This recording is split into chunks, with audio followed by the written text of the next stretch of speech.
Ladies and gentlemen, I'm Vasilis Tsekouras. I'm a journalist at Action TV and Mononews.gr. Thank you for being here. I would like to welcome you as a journalist, as a chairman of this panel, and as a citizen of Delphi. I was born and raised here. Today's topic is Greece's economical horizon, a midterm assessment. I would like to say hello to Thanos Petralias, the Deputy Minister of National Economy and Finance, Michalis Arghyrou, the Chairman of Council and Economic Advisors, and Mr. Christopher Allen, ECFIN Resident Advisor EU Commission in Greece. Hello, Greece. Thanos, a few days ago we were informed about the new EU fiscal framework, a framework that all member states has to follow from the next year and so on. And how it works and how it affects the Greek economy. Vasilis, thank you very much. Good morning, everyone. So, first of all, something that is counterintuitive, I would say. We have to rely on a new benchmark. It's called net expenditure benchmark. We should not follow anymore closely the primary balance, but the net expenditure benchmark. What does this mean? How does it work? Net expenditure benchmark is an indicator where you take the total government expenditure, which is about 100 billion right now, and you say that you cannot increase more than a percentage on yearly basis. Currently for 2024, this is 2.6%. We wait on June, the Commission will announce the fiscal trajectory for the years 25-28. So on June, we will know, as all the countries, for all the countries, they will know the targets for the next 4 years. Now, what's important that it's in the total government expenditure, there is plus or minus the discretionary revenue measures. What does this mean? It means that you can either decrease taxes or you can increase the expenditure, but if you want to increase more the expenditure, you have to increase taxes. So if you want to, you can decrease the expenditure and decrease in the taxes. So it's the government have the options there, but they have to maintain the target. And to maintain the target, to have stability in an unstable world is not an easy task, I must say. You see all the geopolitical crisis, the climate crisis, so there are lots of challenges, but the key thing is that Europe and Greece should retain stability over the medium term. And a few words for the timeline, which I think is important. So end of April, we will submit a short version of the stability program with the years 24 and 25. On end of June, we will have the fiscal trajectories announced by the European Commission. On September, we will have the fiscal structural plan submitted to the Commission, which will be the full plan for the years 25-28. Should be corresponding to the targets and aligned with the targets that we will receive. Then we have October 7th, the draft budget to the Parliament, October 15th, the draft budgetary plan to the European Commission, 20th of November, the final budget. You will hear the same figures on September, October, November, 5 times, I think.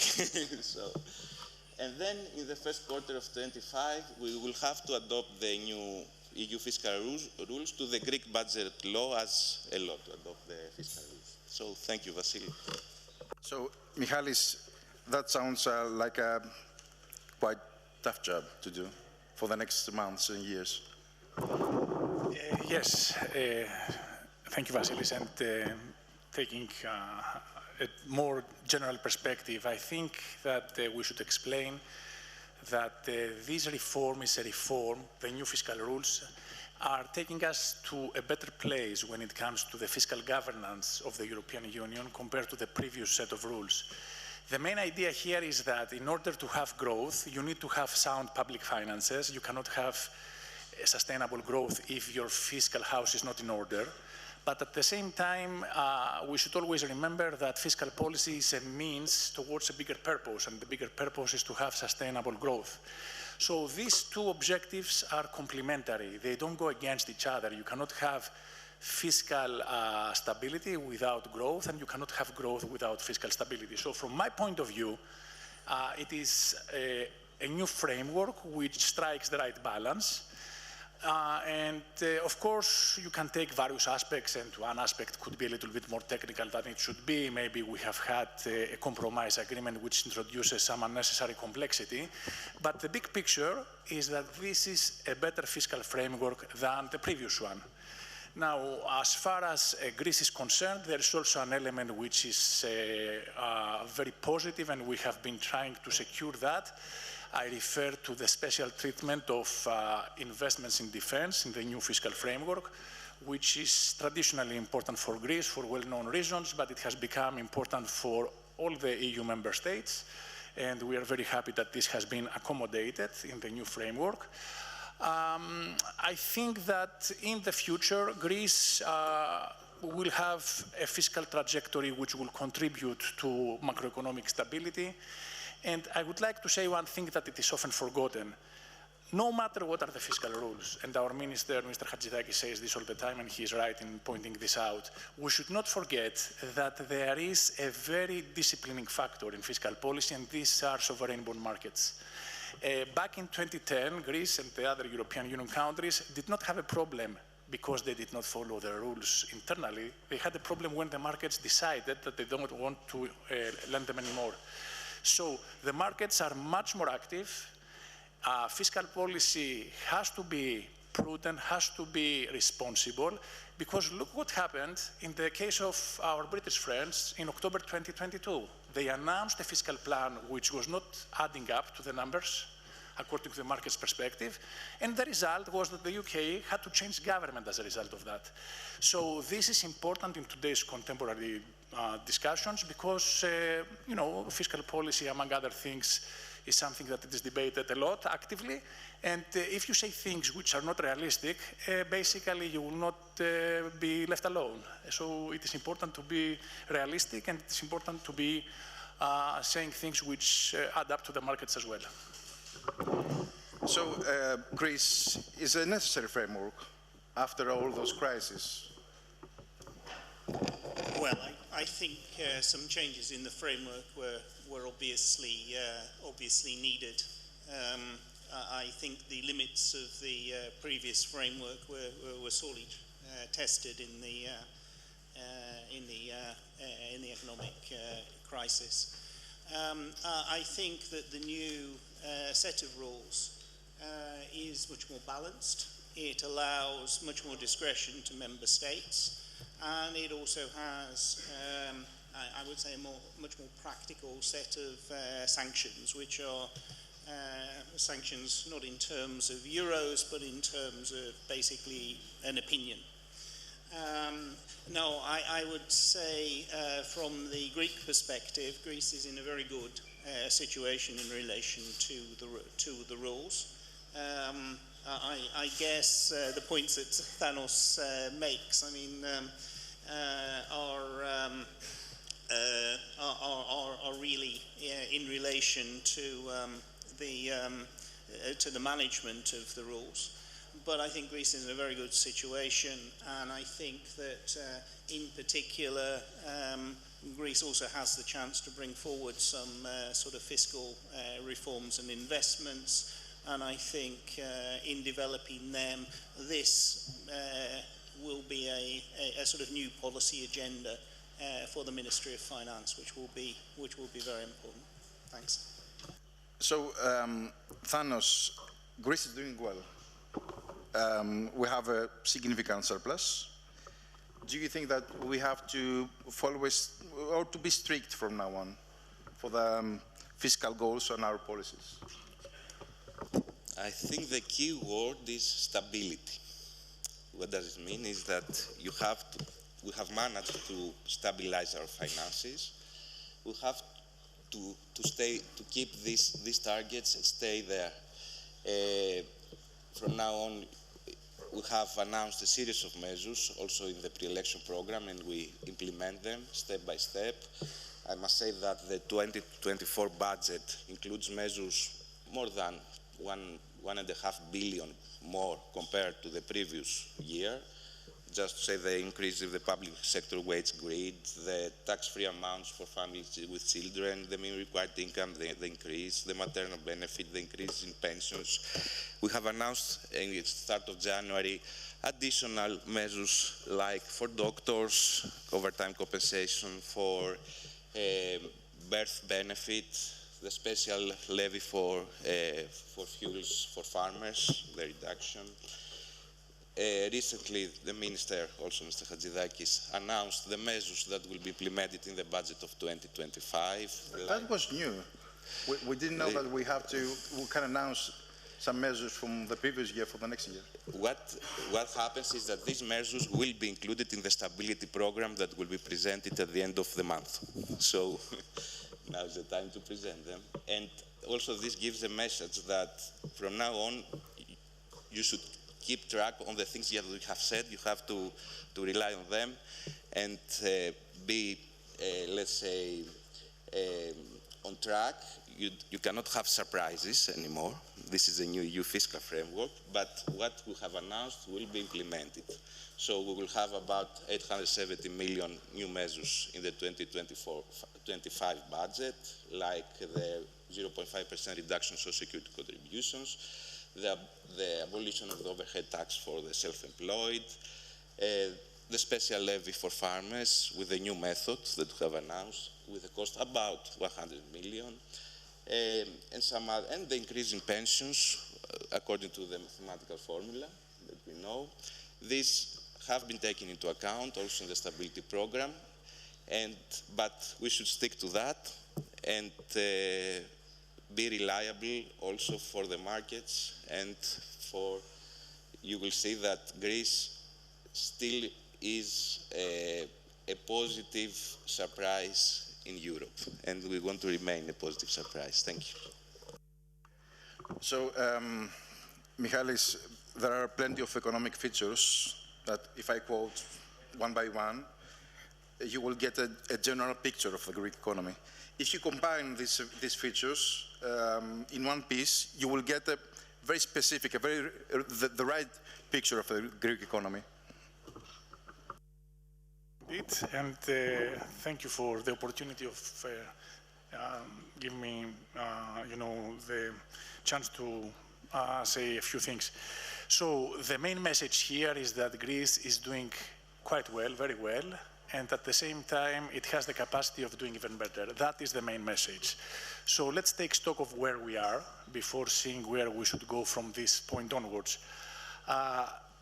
Traditionally, a macroeconomist would see the big picture by citing certain macro variables, starting from growth. Growth, as Thanos said, is a variable where Greece has been Europe's positive surprise over the last 5 years.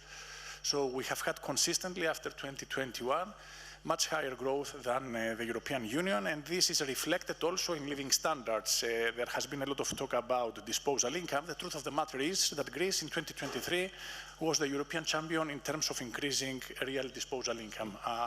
That is a fact.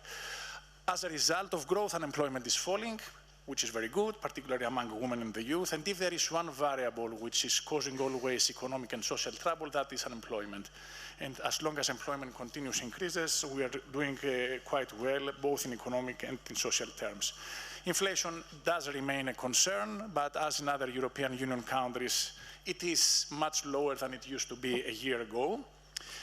So the main macro variables are in good shape, and importantly, the quality of growth in Greece has changed, or is changing, to be more precise. I hear a lot of comments about investment. You know that Greece is the country that has increased investment flows more than any other European country in the last 5 years. Greece has increased since 2019 the real investment stock, the real investment flow, by 43%, whereas in the European Union it is more or less the same. At the same time, we have much more exports, and our exports are not just the traditional tourism and shipping, which are great exports if we want to have them, but we have a lot of exports of goods. And the composition of Greek exports is also quite diversified. Do you know that in Greece now we export approximately 2.5 billion of high-tech exports, which we didn't have in the past? So there is no question that Greece has done tremendous progress over the last 5 years, and this is recognized by the markets. It is not me saying this. It is the people who basically give verdict on the basis of their own money. So it is the only country, Greece, that over the last year has had its sovereign bond yield declining at the moment of a surge in inflation, and the only country that has had its spread declining. So the fact that we're doing well is basically demonstrable and measurable. Now, where do we go from here? I'll speak about a minute about this or so. I think that the next step is to go into an effort lifting the country from relatively low level to medium term, to medium level. From medium now, we have to go to relatively high. And in order to do that, we should continue reforms. It is what the Prime Minister recently commented about. This is basically the story. Being an academic, I like this kind of parallels, of the Robinson Acemoglu book about the progress of nations. So now we need to concentrate on deep reforms, for example, in the justice system, for example, in the public sector, in the education, in upskilling, reskilling, in the governance of the country, because this is what creates a credible, visible, business-friendly environment, which brings in investment, which then kickstarts further employment growth, further improvement in living standards. So I will finish by saying that I agree with Thanos. The country is doing well. It has a great potential. It can do even better. But in order to do that, we should preserve stability, we should preserve continuity, we should preserve visibility, and we should preserve credibility. We live in very uncertain times geopolitically, and this is not a time indeed for getting our eyes off the ball as a country. Thank you.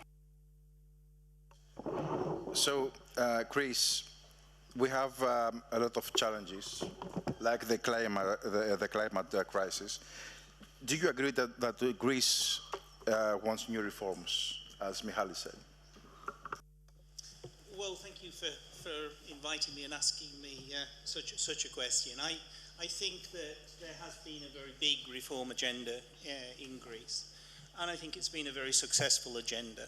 It has enabled Greece really to turn around, both in terms of fiscal stability, in terms of investment and attracting investment, and I think also in terms of the green transition, where now the majority of Greece's energy is being generated by renewables. But if you look in the medium term, and I guess the point of this session was to ask, well, what about the medium term? There are a couple of other questions, and I mean both of them have been discussed at this conference, where I think it's now time to start thinking about how to react to these questions. And I guess the two questions, and one of the debates that was this morning was perhaps on the demographic side, about labour participation, about where does the workforce come from. And I think in these debates, I would say, actually, as well as potentially, the population being increased by various means in the medium term, it's still worth looking at the existing labour market. And in fact, one of the biggest differences between Greece and the rest of the EU is a very low employment rate of women. In Greece, only about 56% of women between 15 and 64 are actually working. In the EU, it's 69%. So that, I mean, it's a sort of 14% difference. Now, why is this? Actually, it's because there is a lot of women who are long-term unemployed, over 300,000. And in fact, if you look at the women who are inactive, there's over 1 million. Now, one of the big differences between Greece and the rest of the EU is in terms of part-time jobs. And I think that this is an issue where it could do with being looked at. And I guess if you look across Europe, there are a couple of things that are done about it. One is to encourage part-time jobs. And there's many countries, Netherlands, Germany, that do that. And on the other side, maybe to introduce some incentives for people to get into those part-time jobs, maybe a sort of in-work benefit scheme. So I think that that's an area and a thing that would be very interesting. And because we know that such in-work benefit schemes in the end strengthen the fiscal resources of the country, that might be something that might go into the sort of fiscal plans later on. And then there's the second issue that I think has been discussed a lot this week, and that's indeed on climate change, and has climate change arrived? And there I think we do need to look at not just within Europe, but worldwide, about how people are addressing climate change. Now, I think a very good example here is Japan. They have been suffering from earthquakes for a very long time, since the Great Kanto earthquake, which burnt down Tokyo in 1923. But I think what is very interesting is the way that they have addressed the problems of typhoons and flooding. Because as we know scientifically, when water reaches 27 degrees, we get these typhoons, as has happened in Thessaly. How do you deal with this? And the Taiwanese and the Japanese in Asia have begun to develop with these things. And they have, I suppose, done a number of things. They've started to do a comprehensive assessment of the risks across the country, which include obviously earthquake risks, flooding risks, fire risks. They have started to set up early warning systems, develop local organizations to basically deal with problems when they arise. They've put in place investment programs, private-public investment programs, which are with the private sector, sometimes with insurance companies, to actually try to make it safer in these vulnerable areas. And then finally, and I think when something happens, they have this concept of building back better. What does building back better mean? Well, it means reflecting on what actually happened, and then looking at how to invest in rebuilding safely the areas that have been affected, including potentially relocation if that's necessary. And also, and this is something Thanos has already started doing, encouraging private disaster insurance, because these disasters bring a big loss to actual people. People with insurance are then able to recover much more quickly. So it's just a couple of examples of these medium-term questions that I guess you asked me to discuss, but I thought it was worthwhile giving some examples both from Europe and worldwide with Japan to show how these will be answered. Thank you. Thank you. So, Thanos, sounds like there's a lot of work to do. Yes, Vasilis. So, we have a very dense policy agenda. Just to highlight the priorities, we have said that these 4 years we will aim for an increase in the income of the people, the wages. We aim for a double-digit investments, in nominal investments, over the medium term, every year. We look into reforms in education, non-profit private universities, which is important, justice, acceleration of justice, health, significant reforms these days. Challenges, demographics. There's work done right now. We are working on a new plan on demographics. You will hear news from that, I think, in the next months.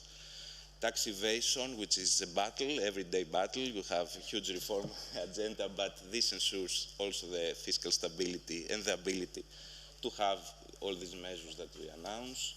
And of course, climate change. We have a framework, one of the few countries that have made a concrete framework. We have right now a new reserve, 600 million every year. We know that they will come. We will have new disasters. We know that. We see it in the weather. We have obligatory insurance in companies with a level of turnover, a higher turnover, reduction of NFIA for houses that are insured for natural disasters. And there is right now ongoing work to see how we can mobilize further private insurance, and it's a mentality, you know. People should insure their properties. And investments. We have about 12 billion investments every year compared to 6 billion in the past. Priorities is energy, technology. Also, I would like to highlight what we are doing in the stock market with new measures, reduction of transaction taxes in the stock market and reform of the stock market. We aim to have very quickly a developed stock market in Greece. We had some new companies that entered also the stock market, which is very important because entrepreneurship can have new funds through either loans or the stock market. So we should focus also on that. So lots of work, and also for the General Accounting Office, because we will have fiscal structural plans, budgets, and MTFS, and draft budgetary plans, lots of work this year. And we will have also early next year to reform the Greek budget law so as to adopt the new EU fiscal framework. Thank you. Thank you, Thanos. Last words and seconds, please. Just a very last postscript. We are discussing here about the Greek economy, and we are doing well. We should not forget that Greece has a natural habitat. This is the European economy, and of course the European economy operates within the global economy. We should not therefore lose sight of very important developments that are taking place, strong common challenges like the ones that Chris mentioned about the green transition and climate change, but also geopolitical tensions, trade fragmentation. All these things basically point towards one single thing. When it comes to the European debate, we cannot continue doing things in Europe with the same way, business as usual. The main message is that in order to face these challenges successfully, we need in Europe to pool resources and have more attachment to the European rather than the national dimension. We need to achieve economies of scale to become more competitive. We need to have common procurements in order to have fiscal savings. And most important of all, I think, we need to work together at the political level in order to increase our geopolitical footprint. So there are a number of discussions taking place in Europe right now. And the main theme of Greece's position in this discussion is that we advocate strongly and with good arguments and very well documented arguments about the necessity to coordinate better in Europe. Thank you. Michalis, thank you. Chris, thank you very much. And Thanos, thank you very much. Ladies and gentlemen, thank you for being here. Have a nice day. Thank you.